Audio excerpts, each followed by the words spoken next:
Several large employers in our region say they are left with questions following President Joe Biden's federal COVID-19 vaccine mandates. The president says companies with 100 or more employees must require their employees to get vaccinated against COVID-19 or conduct weekly COVID testing. But is this new order allowed under the Constitution? News Channel 11's Bianca Murray spoke with a local professor who specializes in constitutional law. The vaccine mandate would be required for companies with more than 100 employees, like Crown Laboratories in Johnson City, which has over 350 workers. The CEO tells me he's worried about the impact it would have on staffing.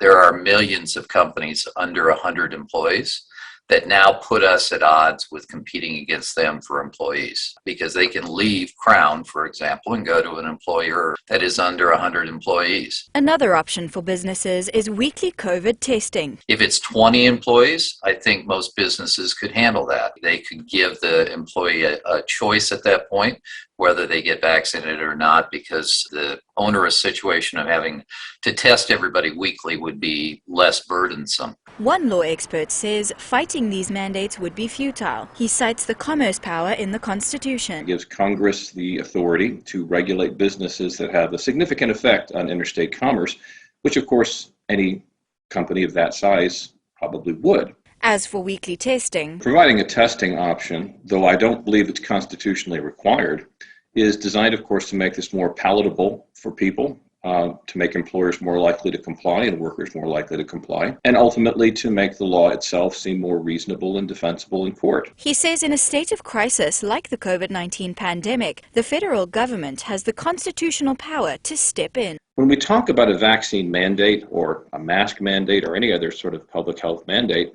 we're not talking about strapping people down on a gurney and forcing a needle into their arms. We're simply saying that if you don't do this, there will be consequences. Reporting in Johnson City, Bianca Murray, News Channel 11.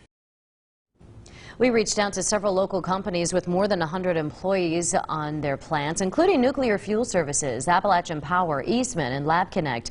They all told us today that they will be recommending the COVID-19 vaccine until they receive more guidelines from Washington on how to require these shots. We'll share the full statements on WJHL.com.